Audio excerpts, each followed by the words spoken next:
এক গ্রামের পাশ দিয়ে একটি ছোট নদী বয়ে গেছে। নদীর তীরে সারি সারি তাল গাছ আর চারপাশে শস্য ক্ষেত।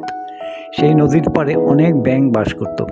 তারা দিনভর নদীতে লাফালাফি করত আর সন্ধে হলে সকলে একসাথে কোরাস গাইত। একদিন বিকেলে গ্রামের কয়েকজন ছেলে নদীর পাড়ে এসে দেখতে পেল একসাথে অনেক ব্যাঙ খেলা করছে। তখন তাদের মাথায় একটা দুষ্ট বুদ্ধি এলো। ছেলেরা ছোট ছোট পাথর কুড়িয়ে নিয়ে ব্যাঙদের দিকে ছুটতে শুরু করলো। ব্যাঙগুলো ভয় পেয়ে দ্রুত পানিতে ঝাঁপিয়ে পড়ল, কিন্তু ছেলেরা থামলো না। তারা আরও মজা পেতে শুরু করলো। তখন একটা বৃদ্ধ ব্যাঙ, যেটি ওই দলের সবচেয়ে বুদ্ধিমান, পানির নিচে লুকিয়েছিল, সে সব দেখছিল। সে ভাবলো, এভাবে তো চলতে দেওয়া যায় না, কিছু একটা করতে হবে। তখন সে সাহস করে পানির উপরে উঠল আর ছেলেদের উদ্দেশ্যে জোরে জোরে বলতে শুরু করলো, তোমরা কেন আমাদের উপর পাথর ছুঁড়ছ? তোমাদের কাছে এটা খেলা হতে পারে, কিন্তু আমাদের কাছে এটা জীবন মরণের ব্যাপার।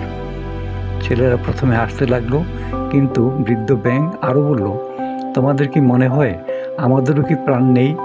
তোমাদের এই দুষ্টুমিতে আমরা আহত হই, কেউ কেউ মারা যায়।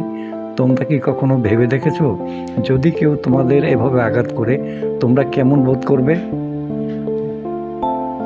বৃদ্ধ ব্যাঙের কথা শুনে ছেলেরা একটু থমকে গেল। তারা ভাবলো, ব্যাঙ তো সত্যিই বলছে। তাদের মনে অপরাধ বোধ তৈরি হলো। একজন ছেলে অন্যদের বলল, আমরা ঠিক কাজ করিনি, আমাদের এসব করা উচিত হয়নি। তারপর সবাই মিলে বৃদ্ধ ব্যাঙের কাছে ক্ষমা চাইল।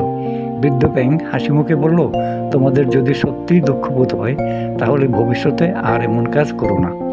সেই দিন থেকে ছেলেরা আর কখনো ব্যাঙদের বিরক্ত করেনি, বরং তারা ব্যাঙদের খেলা দেখত আর নদীর পরিবেশ উপভোগ করত। ব্যাঙরাও নিশ্চিন্তে তাদের জীবনযাপন করত। এই গল্পে আমরা শিখতে পেলাম, অন্যের ক্ষতি করে মজা পাওয়া কখনোই ঠিক নয়। সবাইকে সম্মান করা উচিত, তার সে যত ছোট প্রাণীই হোক না কেন।